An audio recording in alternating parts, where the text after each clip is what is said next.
अस्सलाम वालेकुम जी। तो दोस्तों कैसे हैं? उम्मीद है सब खैरियत से होंगे। तो आज आप देख रहे हैं हमारे पास ये 2 टन का एक इंडोर है।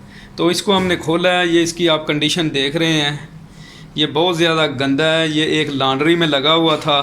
तो ये जैसे ही चलता था, कभी 1 घंटे के बाद, कभी 2-4 घंटे के बाद इसमें बहुत ज़्यादा आइस आ जाती थी। इसकी हवा जो है वो भी प्रॉपर नहीं निकल रही थी, क्योंकि ये सर्विस नहीं हुआ है। तो ये बहुत ज़्यादा गंदा है। आज मैं आपको बताऊंगा कि आपने इसको प्रोफेशनल तरीके से कैसे प्रॉपर इसको आपने सर्विस करना है। तो इसके साइडों से मैंने स्क्रू वगैरह तो खोल लिए हैं। ये हमारी ड्रेन है, ये आप देख रहे हैं, ड्रेन के स्क्रू मैंने खोल दिए हैं। ठीक है, इसी तरह आपने इसके स्क्रू खोल के आज हम कोयल को बाहर निकाल के इसको वॉश करेंगे। तो हम बताएंगे आपको कि आपने इसको किस तरह से बाहर निकाल के वॉश करना है। तो ये ड्रेन के आप देख रहे हैं, ये साइड में एक स्क्रू लगा हुआ था, बाकी 3 नीचे थे। तो इसी तरह हमने इसको निकाल के लैदा कर लेना है। ठीक है, ये हमारी ड्रेन है। ये अंदर की हालत भी इसकी देखें, ये कचरे वगैरह से ये देखें पूरी भरी हुई है।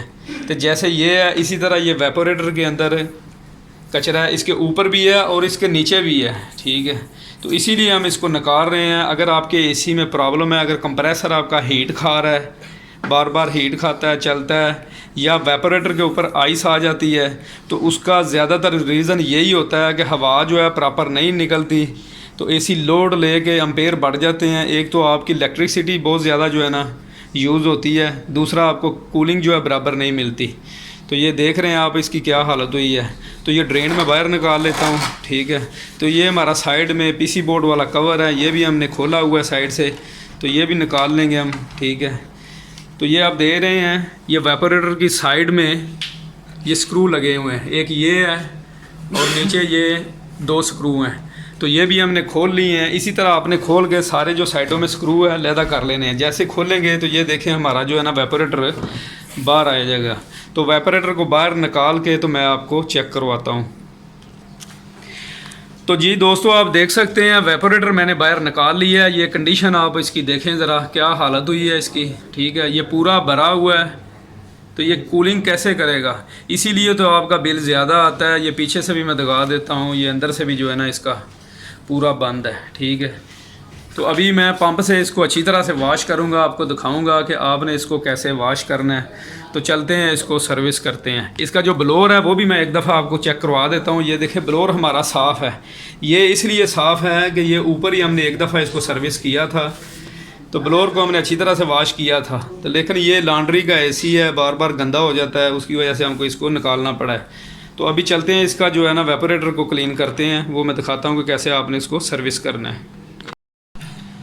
तो जी दोस्तों, आप देख रहे हैं वेपोरेटर हमने रख लिया है बाथरूम में। तो अभी मैं इसको सर्विस करके आपको चेक करवाता हूँ कि कैसे आपने सर्विस करना है। ये देख रहे हैं आप, इसी तरह से आपने पंप के साथ अच्छी तरह से इसको जो है ना वॉश करना है। जो प्रेशर है बिल्कुल दोनों साइड से निकलना चाहिए। ये बिल्कुल आपके वेपोरेटर में कचरा नहीं होना चाहिए। ठीक है, जितनी अच्छी तरह से आप इसको सर्विस करेंगे उतने अच्छे तरीके से जो है ना इसकी कूलिंग होएगी, आपको बराबर कूलिंग मिलेगी।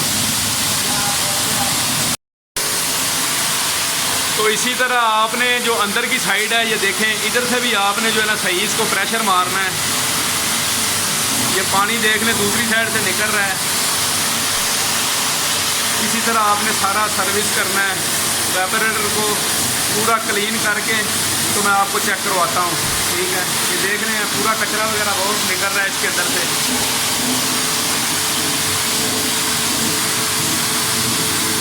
ये दोनों साइडें जो है अच्छी तरह हमने वॉश करनी है। ठीक है,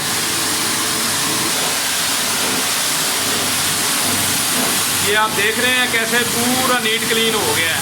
तो इसी तरह आपका अगर वेपोरेटर साफ़ होएगा तो आपकी हवा थ्रो भी तेज़ हो जाएगी, तो कूलिंग भी बढ़ जाएगी। तो मैं सारा सर्विस करके तो आपको चेक करवा देता हूँ। तो जी दोस्तों, हमारा वेपोरेटर जो है बिल्कुल पूरा साफ़ हो गया है। मैं चेक करवा देता हूँ, इसके अंदर अभी कोई कचरा नहीं है, बिल्कुल साफ़ हो गया है। तो ब्लोर को भी हमने दोबारा एक दफ़ा फिर से जो है ना साफ़ कर लिया है। ठीक है, तो ये आप देख रहे हैं पीछे से ये तो फोम लगा हुआ है। तो एक और मैं चीज़ दिखा देता हूँ, जो एसीओ में बार बार पानी आता है, पानी लीक होता रहता है सर्विस करने के बाद भी, फिर भी आता रहता है। तो ये हमारी बैक ड्रेन है इसके अंदर, वो भी मैं दिखा देता हूँ। एक तो ये एसी के अंदर होती है, ये ड्रेन है, ठीक है। इसके ऊपर जो है ना वेपोरेटर बैठता है, ठीक है। तो इधर से भी पानी जो है हमारा जो है ना इधर से आके जो बैक ड्रेन में जाता है पीछे की तरफ, ये जो है, ठीक है। पीछे से भी मैं आपको चेक करवा देता हूँ, ठीक है। तो ये आप देख रहे हैं, ये पीछे जो ये ड्रेन होती है ना, ये आप देख रहे हैं, ये अंदर से जो पानी है इधर से गिरता है इसमें, ठीक है।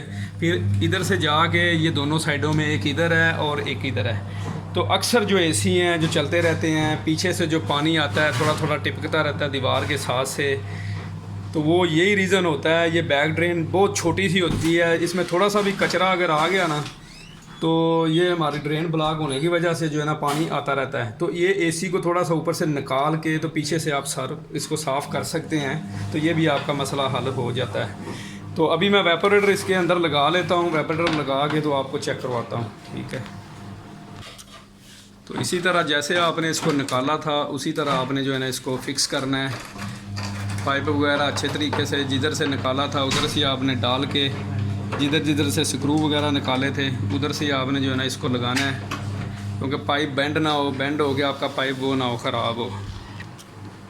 तो जी मैंने इसके ऊपर देख रहे हैं आप बिठा दिया, बिल्कुल जिधर हमारे स्क्रू थे वो भी पूरा A1 उसी जगह पे बैठ गया है, ठीक है। तो इसी तरह आपने बिठा के स्क्रू वगैरह लगा लेने हैं। स्क्रू लगा के तो इसकी जो ड्रेन है वो भी मैं फ़िक्स करके आपको दिखाता हूँ।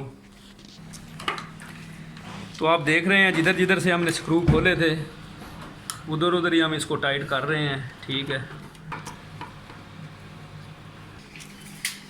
तो जी वेपोरेटर मैंने फ़िक्स कर दिया है, अभी देख रहे हैं ये ड्रेन है, ड्रेन को भी हम लगा देते हैं, ठीक है। तो ये भी मैं इसके ऊपर फ़िक्स कर लेता हूँ। जिधर जिधर इसके लॉक हैं ये देखें बड़े आराम से ये बैठ गई है, पाइप हमारा नीचे निकल आया है। तो अभी इसके ऊपर जो है ना हम कवर लगा लेते हैं। ये हमारा मोटर का पीसी बोर्ड का कवर वगैरह है, ठीक है। तो ये भी मैं इसके ऊपर फ़िक्स कर लेता हूँ, फ़िक्स करके तो ऊपर कवर लगा देता हूँ। तो इसी तरह आपने इसको अच्छी तरीके से सर्विस करना है, सर्विस करके तो आपका सारा मसला जो है ना हल हो जाएगा। तो चैनल को सब्सक्राइब करें, लाइक करें, ताकि मज़ीद अच्छी अच्छी वीडियो आप तक पहुंच सकें। तो नेक्स्ट वीडियो के लिए दुआओं में याद रखना। अल्लाह हाफिज़।